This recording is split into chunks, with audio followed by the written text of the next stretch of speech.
Class आज मैं आपको हिंदी साहित्य में जो पाठ 17 है उसका नाम है भिक्षुक। ये भिक्षुक नामक जो कविता है इसको मैं आपको आज समझाऊंगी। इसको ध्यानपूर्वक समझिए बच्चों। इस कविता के रचयिता सूर्यकांत त्रिपाठी निराला जी हैं। इसमें इन्होंने बहुत ही सुंदर तरीके से भिक्षुक का वर्णन किया है। तो बच्चों आप हिंदी साहित्य में अर्थात हिंदी लिटरेचर में आप page number 83 page number 83 open कर लीजिए, खोल लीजिए और मेरे साथ इस कविता को समझिए।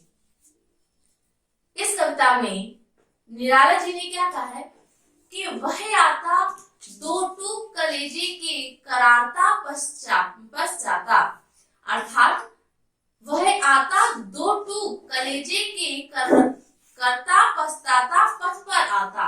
वह किसे कह रहे हैं? आपके भिक्षुक को। भिक्षुक दो टूक कलेजे के करता पछताता, अर्थात अपने साथ वह क्या लेके आता है? उम्मीद लेके आता है। दो टूक कलेजे के करता पछताता, अर्थात अपने उम्मीद के साथ उस पथ पर आता है कि उसे आज कुछ न कुछ जरूर मिलेगा। पेट पीठ दोनों मिलकर है एक। उस भिक्षुक को, भिक्षुक का बच्चों भिखारी होता है, उस भिक्षुक को देखकर ऐसा लग रहा है जैसे उसका पेट और पीठ मिलकर के एक हो गए हों। और ये आप लोग जानते हैं पेट और पीठ मिलकर एक कब होता है? जब व्यक्ति भूख से व्याकुल होता है और उसका शरीर अत्यंत दुर्बल होता है, तभी ऐसी स्थिति होती है। तो क्या कह रहा है कवि कहता है पेट पीठ दोनों मिलकर हैं एक। उसके पेट और पीठ मिलकर के दोनों एक हो गए हैं। चल रहा लकुटिया टेक। लकुटिया का अर्थ क्या है? लकड़ी को। लकुटिया टेक, वह कैसे चल रहा है? लकड़ी को टेक करके चल रहा है क्योंकि वह अत्यंत दुर्बल है। मुट्ठी भर दाने को भूख मिटाने को, वह क्यों चल रहा है? क्योंकि उसको मुट्ठी भर दाने अपनी भूख मिटाने के लिए चाहिए। मुंह फटी पुरानी झोली को फैलाता, और वह क्या है? मुंह उसका जो है वह खोल करके अपनी जो फटी हुई पुरानी झोली है उसे अन्य के लिए फैलाता है। दो टूक कलेजे के करता पछताता पथ पर आता, वह अपने मन की इच्छा को लेकर के आगे बढ़ता है कि मुझे कुछ खाने के लिए मिल जाएगा। साथ दो बच्चे भी हैं सदा हाथ फैलाए। उस भिखारी के साथ दो बच्चे भी हैं जो भूख से व्याकुल हैं और उसके साथ हाथ फैलाए हुए आगे बढ़ रहे हैं। बाएं से भी मिलते हुए पेट को चलाते, बाएं से मलते हुए, बाएं मतलब हाथ से अपने पेट को मलते हुए, भूख उनको लग रही थी तो अपने हाथों से, क्या लिखा है?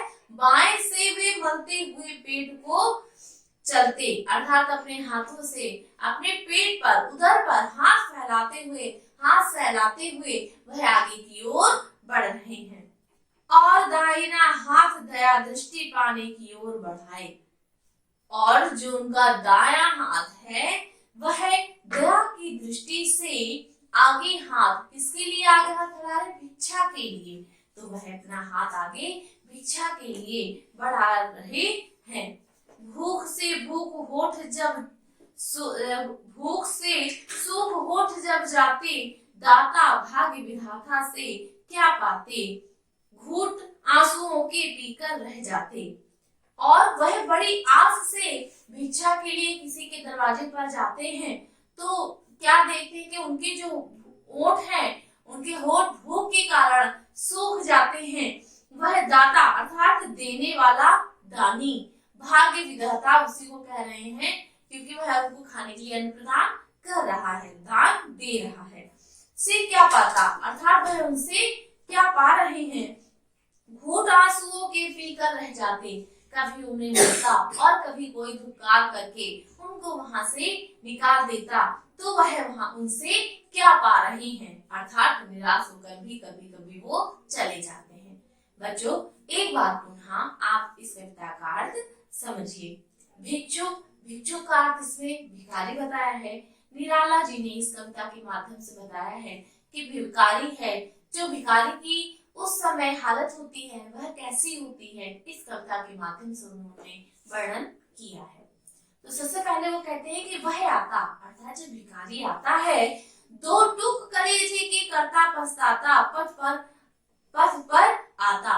वह अपने दिल के टुकड़े करके, अर्थात जो हृदय की जो उसकी भावनाएं होती हैं, परंतु भूख के कारण वह व्याकुल होता है, इसलिए वह अपनी भावनाओं को तोड़ करके आगे बढ़ता है।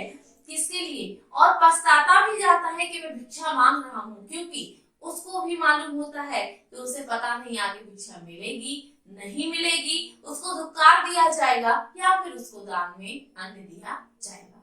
वो जानता तो नहीं है, लेकिन फिर भी वह अपने मन के टुकड़े करते हुए आगे की ओर बढ़ता है और पछताता जाता है।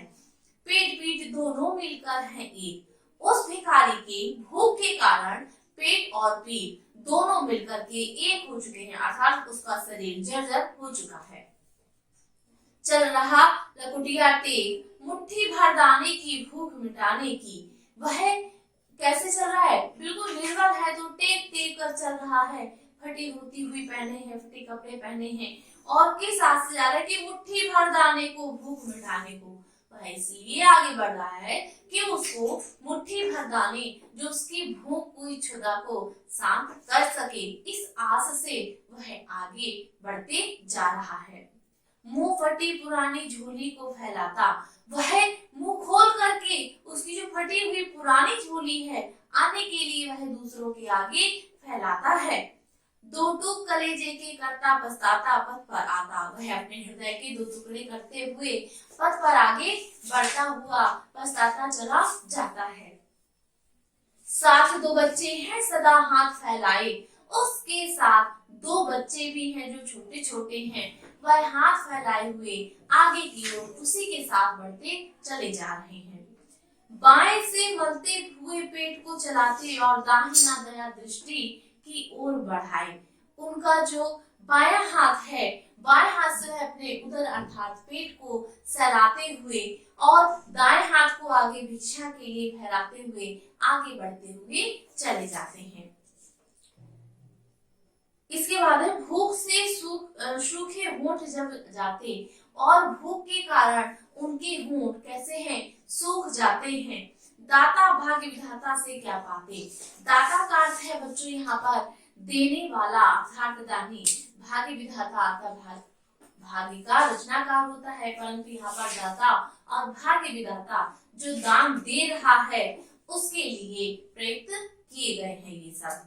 तो कहते हैं कि दाता भाग्य विधाता से क्या पाते? घूंट आंसुओं के पीकर रह जाते। तो इसमें भिक्षुक क्या कह रहा है कि उस दाता से अर्थात जो देने वाला है उससे मैं क्या पाऊं, ऐसा मुझे कुछ भी मालूम नहीं है। अर्थात हो सकता है कि मुझे कुछ ना मिले और मैं सिर्फ आंसुओं के घूंट पीकर ही वापस चला आऊं।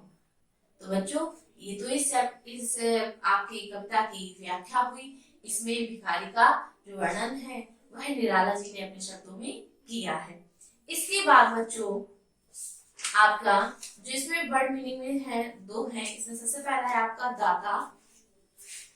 इसमें है दाता अर्थात देने वाला, और इसके बाद है भाग्य विधाता। भाग्य विधाता इसमें शब्द एक प्रयोग हुआ है, इसका है भाग्य बनाने वाला। भाग्य बनाने वाला। इसके बाद बच्चों इसमें एक और शब्द है, इसमें टूक माने होता है टुकड़े। टूक शब्द प्रयोग हुआ है। टूक शब्द का अर्थ हुआ टुकड़े। फिर इसमें कविता में एक और शब्द है बच्चों के झोली। झोली का अर्थ होता है आंचल फैलाना। इसमें है झोली। झोली शब्द का अर्थ क्या हुआ?